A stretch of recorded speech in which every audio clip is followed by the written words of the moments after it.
आज हम बात करने वाले हैं हिंदी वर्णमाला के 30 अति महत्वपूर्ण प्रश्न के बारे में। दोस्तों ये हमारा प्रैक्टिस सेट नंबर पहला है। तो चलिए आगे चलते हैं अपने पहले क्वेश्चन की ओर। वर्णमाला कहते हैं दोस्तों, ये बहुत ही बेसिक क्वेश्चन है लेकिन बहुत ही महत्वपूर्ण क्वेश्चन है क्योंकि अक्सर लोग गलतियां कर देते हैं। तो ऑप्शन है शब्द समूह को, वर्णों के संकलन को, शब्द गणना को या वर्णों के व्यवस्थित समूह को। तो किसे कहते हैं वर्णमाला दोस्तों? ऑप्शन डी, वर्णों के व्यवस्थित समूह को क्या कहते हैं? वर्णमाला कहते हैं। ठीक है, नेक्स्ट क्वेश्चन की ओर बढ़ते हैं दोस्तों। दूसरा क्वेश्चन है दोस्तों, निम्न में से कंठ ध्वनियां कौन सी हैं? तो ऑप्शन है का, खा, या, रा, चा, जा, टा और ड़ा। तो इसमें से कौन सा सही आंसर हो जाएगा दोस्तों? ऑप्शन ए, का और खा। ठीक है, नेक्स्ट क्वेश्चन की ओर बढ़ते हैं। अब दोस्तों थर्ड क्वेश्चन लेते हैं, स्थान के आधार पर बताइए कि मूर्धन्य व्यंजन कौन से होते हैं। वेरी इंपॉर्टेंट क्वेश्चन है दोस्तों। तो ऑप्शन है गा, घा, जा, झा, डा, डा, पा, फा। तो इसका सही आंसर क्या हो जाएगा दोस्तों? इसका सही आंसर हो जाएगा ऑप्शन सी, डा और डा। नेक्स्ट क्वेश्चन की ओर चलते हैं। चौथावां क्वेश्चन है हमारा, निम्न में से अल्प प्राण वर्ण कौन सा है? Very important. तो अल्प प्राण वर्ण कौन सा है दोस्तों? आ, का, गा, था, धा, फा, बा। तो दोस्तों इसका आंसर क्या हो जाएगा? ऑप्शन बी, का और गा। तो दोस्तों अल्प प्राण जो होता है वो हमारा 1, 3 और 5, ये जो कॉलम होती है इसी को हम अल्प प्राण कहते हैं। बाकी बचा 2 और 4 क्या हो जाएगा? वो महाप्राण हो जाएगा। ठीक है, ये सब आपको पता ही होगा। तो नेक्स्ट क्वेश्चन की ओर चलते हैं दोस्तों। पांचवा क्वेश्चन है, निम्न में से नासिक के व्यंजन कौन सा है? नासिक के व्यंजन कौन सा? वेरी इंपॉर्टेंट क्वेश्चन है दोस्तों। जो भी आपको नहीं आता है आप उसे नोट करते चलिए ताकि वीडियो के लास्ट तक आपको बहुत सी चीज़ें क्लियर हो जाएं। तो ऑप्शन है श, या, गा और जा। तो इसका सही आंसर क्या हो जाएगा दोस्तों? ऑप्शन बी, यहाँ को क्या बोलते हैं? नासिक के व्यंजन बोलते हैं। ठीक है, नेक्स्ट क्वेश्चन की ओर बढ़ते हैं दोस्तों। छठा क्वेश्चन है, ए और ए वर्ण क्या कहलाते हैं? बहुत ही महत्वपूर्ण क्वेश्चन है दोस्तों। तो ऑप्शन है नासिक के मूर्धन्य, ओष्ठ या कंठ तालव्य। तो इसका सही आंसर हो जाएगा दोस्तों ऑप्शन डी, कंठ तालव्य जो होता है। ए और ए वर्ण क्या कहलाते हैं? कंठ तालव्य कहलाते हैं। बहुत ही महत्वपूर्ण है। नेक्स्ट क्वेश्चन की ओर बढ़ते हैं दोस्तों। सातवां क्वेश्चन है हमारा, हिंदी वर्णमाला में अयोगवाह वर्ण कौन से हैं? तो ये भी बहुत ही महत्वपूर्ण प्रश्न है, हर परीक्षा में पूछा जाता है। तो ऑप्शन है आ, ई, उ और अंग और आहा। तो इसमें से कौन सा सही आंसर हो जाएगा दोस्तों? ऑप्शन डी, अंग और आहा को क्या कहते हैं? अयोगवाह कहते हैं। अब अयोगवाह क्या होते हैं ये सब चीज़ें आप कहाँ देख सकते हैं? वर्णमाला के ट्रिक के हमारे वीडियो में, तो उसे जरूर देखिए। नेक्स्ट क्वेश्चन की ओर बढ़ते हैं। आठवां क्वेश्चन हमारा, श, श, श, हा कौन से व्यंजन कहलाते हैं? तो ऑप्शन है आपका दोस्तों प्रकंपी, स्पर्शी, उष्म व्यंजन या स्पर्श संघर्षी। तो इसका सही आंसर क्या हो जाएगा दोस्तों? ऑप्शन सी, उष्म व्यंजन कहलाते हैं दोस्तों, श, श और हा। अगर आप इन्हें एक बार बोल के खुद से देखें तो ही आपको पता चल जाएगा कि ये उष्म व्यंजन है। ठीक है, तो नेक्स्ट क्वेश्चन की ओर चलते हैं दोस्तों। नवा क्वेश्चन हमारा, निम्न में से कौन सा सघोष वर्ण है? तो ऑप्शन है दोस्तों खा, चा, म और ठा।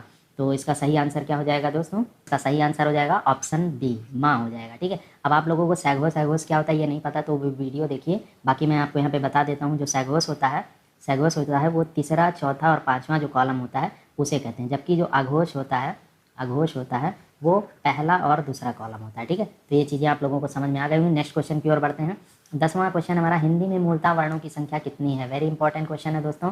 तो ऑप्शन है 50, 51, 52 या 53। तो इसका सही आंसर हो जाएगा दोस्तों ऑप्शन सी, 52 होते हैं। ठीक है, मूलतः वर्णों की संख्या कितनी होती है? 52 होती है। अब दोस्तों इसमें बुक्स में बहुत ही कन्फ्यूजन है, तो उस वीडियो में मैंने आपको डिटेल में समझा रखा है कि कुछ बुक्स में 48 देता है, कुछ में 52 देता है, तो ऐसे में आपको कौन सा सही मानना चाहिए। ठीक है, छ ध्वनि किसके अंतर्गत आती है? बहुत ही ज़्यादा महत्वपूर्ण क्वेश्चन है दोस्तों। तो ऑप्शन है मूल स्वर, घोष वर्ण, संयुक्त वर्ण या तालव्य।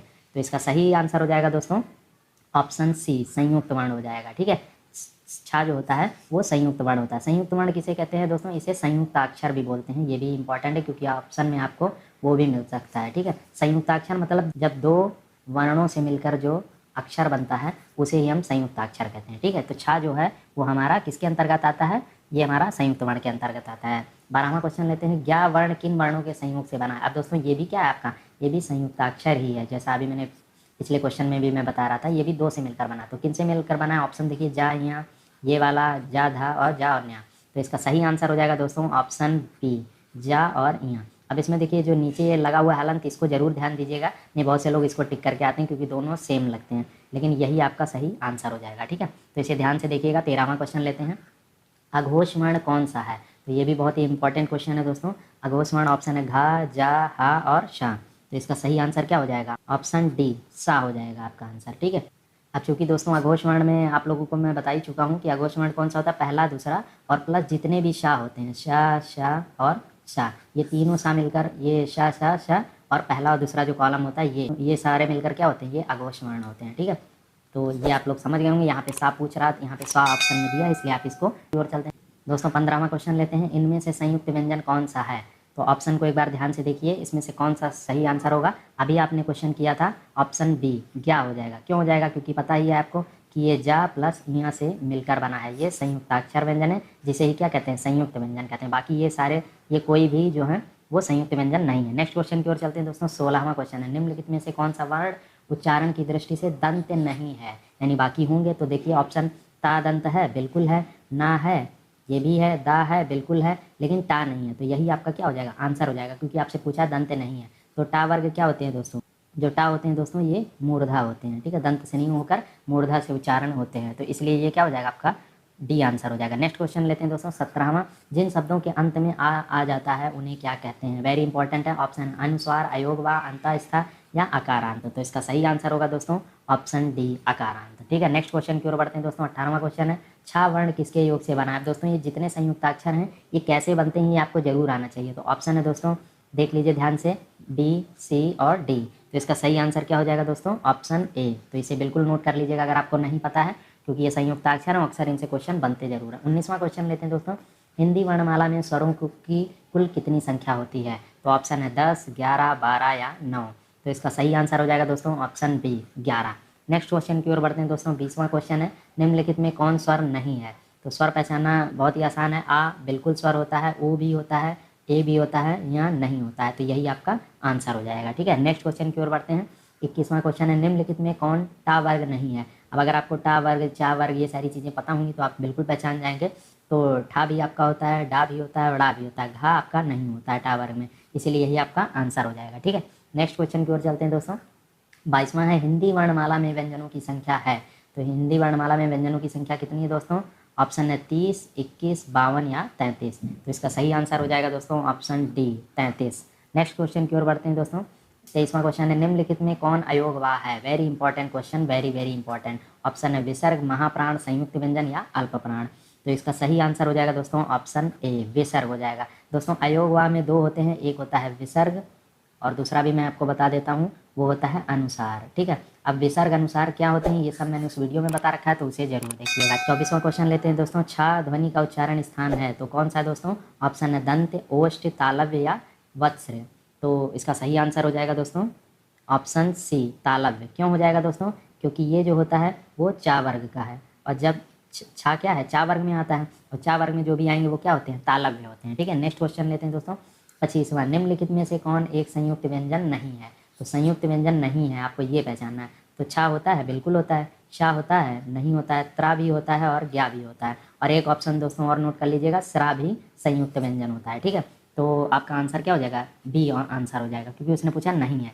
26वां क्वेश्चन लेते हैं दोस्तों। तालव्य व्यंजन है, तो तालव्य व्यंजन कौन से होते हैं दोस्तों, मैंने अभी आपको बताया, जो चा वर्ग होंगे वो सभी क्या होते हैं, तालव्य व्यंजन होते हैं। तो ऑप्शन ए चा, छा, जा, झा, ये सारे क्या है, तालव्य व्यंजन है। नेक्स्ट क्वेश्चन की ओर चलते हैं दोस्तों। 27वां है, या, रा, ला, वा किस वर्ग के व्यंजन है। तो बहुत ही महत्वपूर्ण क्वेश्चन है, बहुत ज़्यादा पूछा जाता है।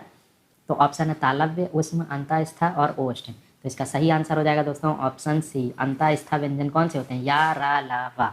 ये बहुत बार पूछा गया, इसलिए इस क्वेश्चन को अगर आपको नहीं आता है तो नोट कर लीजिएगा।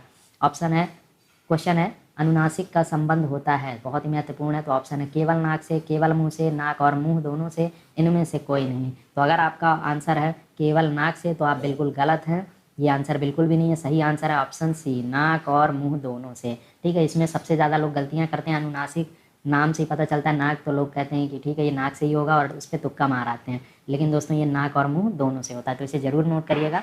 29वां क्वेश्चन लेते हैं, अनुनासिक व्यंजन कौन से होते हैं। तो ऑप्शन है वर्ग के प्रथमाक्षर, वर्ग के तृतीयाक्षर, वर्ग के चतुर्थाक्षर, वर्ग के पंचमाक्षर। तो अनुनासिक व्यंजन कौन से होते हैं दोस्तों, ऑप्शन डी वर्ग के पंचमाक्षर। अब पंचमाक्षर कौन से होते हैं ये सब मैंने उस वीडियो में बता रखा है।